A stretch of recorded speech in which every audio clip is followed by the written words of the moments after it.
नमस्कार दोस्तों, level NCERT channel पर आपका स्वागत है। दोस्तों, हारा वही है जो लड़ा ही नहीं है।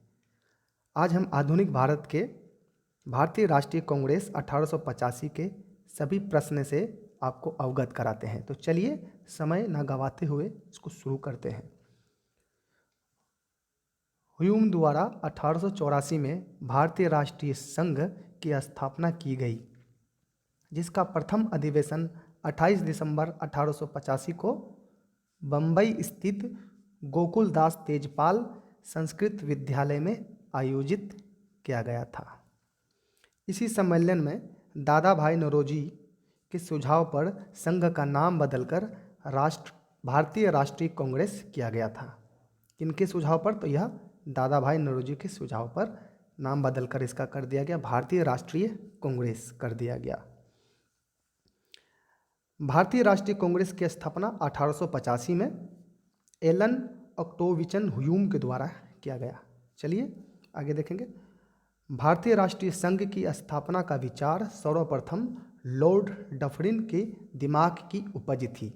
1916 ईस्वी में लाला लाजपत राय ने यंग इंडिया में एक लेख में लिखा, कांग्रेस के लॉर्ड डफरिन के दिमाग की यह उपज है। यह यंग इंडिया में लिखा लाला लाजपत राय। अब यहाँ है, भारतीय राष्ट्रीय कांग्रेस की स्थापना के समय भारत के वायसराय लॉर्ड डफरिन था। जिस समय भारत के कांग्रेस की स्थापना हुआ था उस समय वायसराय लॉर्ड डफरिन थे।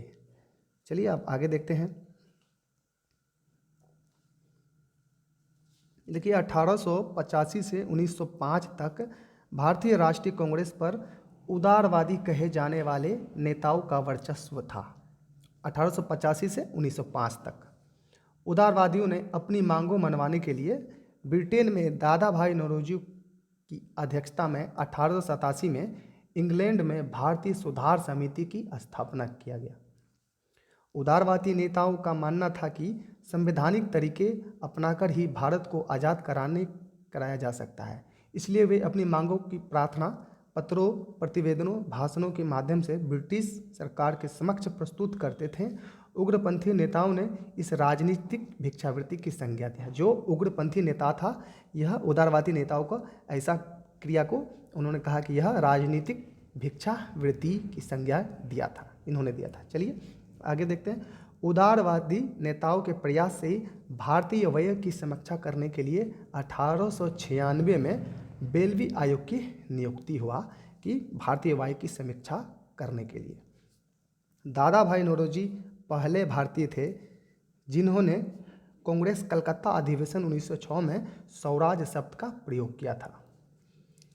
दादा भाई नौरोजी द्वारा प्रस्तुत धन निष्कासन का सिद्धांत रनाडे द्वारा भारतीयों की आधुनिक औद्योगिक विकास के महत्व को समझाने की तथा रमेश चंद्र दत्त द्वारा लिखी गई भारतीय आर्थिक इतिहास की पहली पुस्तक के कारण आंदोलन के प्रथम चरण आर्थिक राष्ट्रवादी युग का नाम से भी जाना जाता है। चलिए आगे देखते हैं। कांग्रेस के कार्यकलापों की पहला परिणाम भारतीय राष्ट्रीय परिषद अधिनियम 1892 के रूप में आया, जिसके तहत भारतीय प्रशासन के ढांचे में महत्वपूर्ण सुधार किए गए और भारतीय राजनीतिक अधिकार कुछ वृद्धि की गई। स्वराज, स्वदेशी और बहिष्कार का नारा जो है सर्वप्रथम बाल गंगाधर तिलक ने दिया था। सर्वप्रथम अंग्रेजों की प्रतिक्रिया। ब्रिटिश सरकार ने राष्ट्रीय आंदोलन का मुकाबला करने के लिए फूट डालो और राज करो पर नीति पर इन्होंने बहुत ही बल दिया था। इन्होंने सर सैयद अहमद खान और उसके बाद राजा शिव प्रसाद और अन्य ब्रिटेन समर्थक व्यक्तियों को कांग्रेस विरोधी आंदोलन शुरू करने के लिए प्रोत्साहित भी किया था। यानी कि यह माइंड को भटकाता था ये लोग, इसलिए फूट डालो राज करो नीति को आगे बढ़ाने के लिए। फिर फलस्वरूप कांग्रेस के प्रतिरोध के लिए 1888 ईस्वी में यूनाइटेड इंडिया पेट्रियाटिक एसोसिएशन की स्थापना किया गया था। इसकी स्थापना यूनाइटेड इंडियन पेट्रियाटिक एसोसिएशन की स्थापना 1888 में किया गया था कांग्रेस के प्रतिरोध के लिए। अध्यक्षता में देख लेते हैं। अध्यक्षता में। भारतीय राष्ट्रीय कांग्रेस का पहला अधिवेशन दिसंबर 1885 में कहाँ पे? बम्बई में गोकुल दास तेजपाल संस्कृत विश्वविद्यालय में हुआ था। पूर्व नियोजित स्थान पुणे था, किंतु वहाँ हैजा फैलने के कारण बम्बई को चुना गया। वहाँ पर हैजा फैल गया तो इसलिए इसको बम्बई को चुना गया। इस अधिवेशन में कुल 72 सदस्यों का हिस्सा लिया था। इस अधिवेशन में 72 सदस्य हिस्सा लिया था।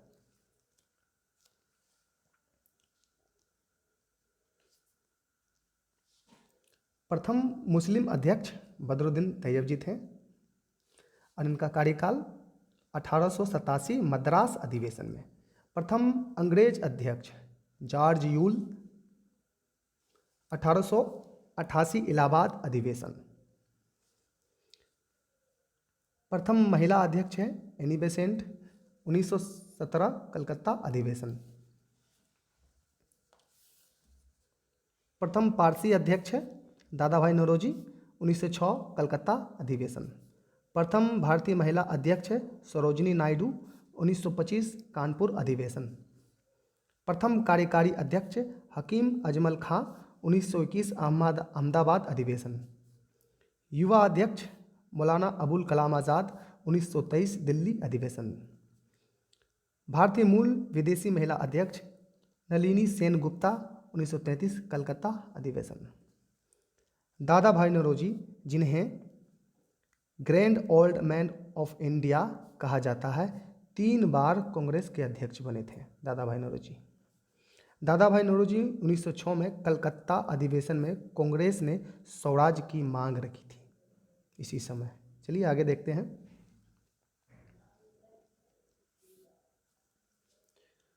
उन्नीस 1940 से 1945 6 वर्षों द्वितीय विश्व युद्ध का समय के अंतराल तक कांग्रेस को कोई भी अधिवेशन नहीं हुआ। फलस्वरूप अबुल कलाम आज़ाद 6 वर्षों तक अध्यक्ष बने रहे थे। 1940 से 1945 6 वर्षों तक द्वितीय विश्व युद्ध के समय।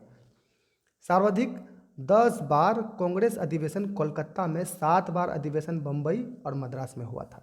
10 बार कोलकाता में, 7 बार अधिवेशन मद्रास और बम्बई में हुआ था। संबंधित तथ्य को भी देखते हैं।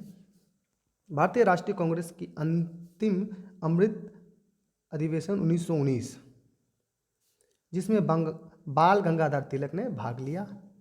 तत्पश्चात उनकी मृत्यु हो गई थी। उनकी मृत्यु के बाद महात्मा गांधी ने तिलक को असहयोग आंदोलन के दौरान का गठन किया गया।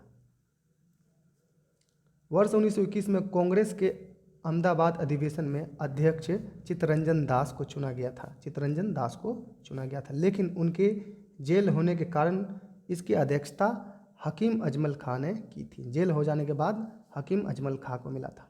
ध्यान रखिएगा। आगे देखते हैं। बेलगाम अधिवेशन 1924 कर्नाटक। कांग्रेस का वह एकमात्र अधिवेशन है जिसकी अध्यक्षता महात्मा गांधी ने की। दिल्ली 1932, कलकत्ता 1933 अधिवेशन में मदन मोहन मालवीय को अध्यक्ष चुना गया, परंतु दोनों ही समय जेल में होने के कारण अमृत रणछोड़दास व नलिनी सेना गुप्ता को कार्यकारी अध्यक्ष चुना गया। फिर 1937 में कांग्रेस का स्वर्ण जयंती अधिवेशन फैजपुर में हुआ। यह पहला अवसर था जब कांग्रेस का अधिवेशन किसी छोटे नगर में हुआ था।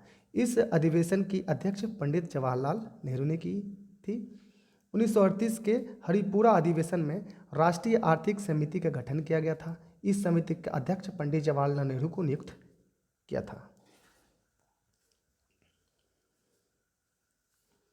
हरिपुरा अधिवेशन के पश्चात त्रिपुरी अधिवेशन 1939 में सुभाष चंद्र बोस पुनः अध्यक्ष चुने गए। उन्होंने गांधी जी के प्रत्याशी पट्टाभी सीतारमैया को पराजित किया, परंतु गांधी जी के नाराज होने के कारण इस्तीफा भी सुभाष चंद्र बोस दे दिए थे। गांधी जी के नाराज होने के बाद दिल्ली विशेष अधिवेशन 1923 में मौलाना अबुल कलाम आज़ाद कांग्रेस के अधिवेशन में 35 वर्ष की आयु में अध्यक्ष करके कांग्रेस का सबसे युवा अध्यक्ष होने का गौरव भी प्राप्त किया था मौलाना अब्दुल कलाम आज़ाद। कांग्रेस विभाजन, नरम दल व गरम दल।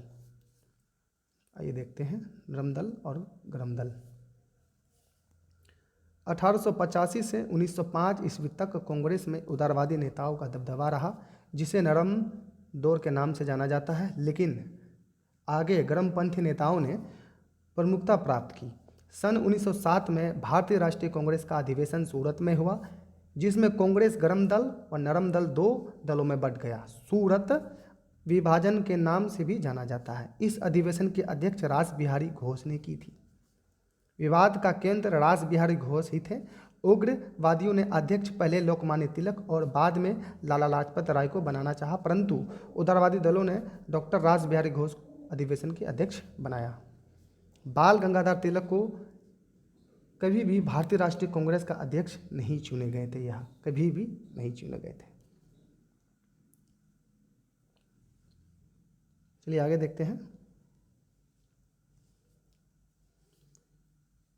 नरम दल के नेता मोतीलाल नेहरू थे। अन्य सदस्य दादा भाई नौरोजी, फिरोज शाह मेहता, गोपाल कृष्ण गोखले, सुरेंद्रनाथ बनर्जी।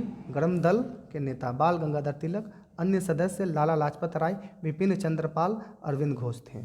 उदारवादी नेता संवैधानिक तरीके से भारत में सुधारों की मांग कर रहे थे, जबकि गरमपंथी नेता स्वराज की मांग के मुख्य उद्देश्य बनाना चाहते थे। लेखक वेलेंटाइन सिरोले ने लोकमान्य तिलक को अशांति का जनक कहा था। इन्होंने कहा था लोकमान्य तिलक को यह अशांति का जनक है। विभाजन का परिणाम।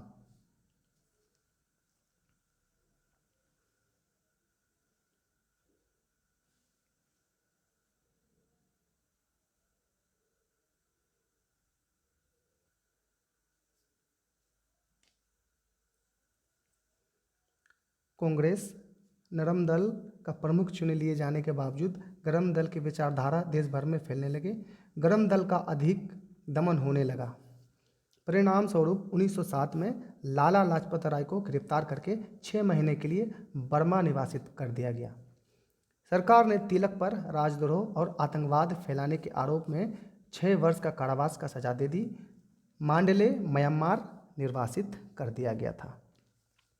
मांडले जेल लोकमान्य बाल गंगाधर तिलक ने प्रसिद्ध गीता रहस्य नाम पुस्तक की रचना यहाँ पे इन्होंने किया था। विपिन चंद्र पाल को 6 महीने के लिए जेल में बंद कर दिया गया। बाद में विपिन चंद्र पाल इंग्लैंड चले गए, जहाँ वह क्रांतिकारी संगठन इंडिया हाउस से जुड़े और स्वराज पत्रिका निकाली।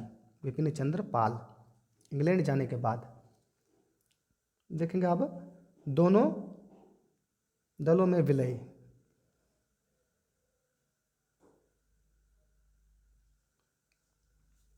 दोनों दलों में विलय लखनऊ समझौता 1916। सूरत अधिवेशन 1907 में। कांग्रेस में जो विभाजन हुआ था 1916 ईस्वी के लखनऊ अधिवेशन में पुनः दोनों दलों आपस में विलय हो गया, फिर पुनः विलय भी हो गया, जिसका श्रेय बाल गंगाधर तिलक व एनी बेसेंट इन दोनों को फिर से मिला दिया था। दोनों दल लखनऊ समझौता 1916 में। इसके अलावा इस अधिवेशन में कांग्रेस ने मुस्लिम लीग द्वारा की जा रही सांप्रदायिक प्रतिनिधित्व के मांग को अस्वीकार किया था, जो आगे चलकर बड़ी भूल साबित हो गई। इसने द्विराष्ट्र सिद्धांत को जन्म दे दिया था। 2 महत्वपूर्ण दलों में आपसी विलय होने के कारण यह अधिवेशन लखनऊ समझौता के नाम से प्रसिद्ध थे। इसी के साथ फिर मिलते हैं अगले वीडियो में। आप देख रहे थे लेवल NCERT चैनल। धन्यवाद।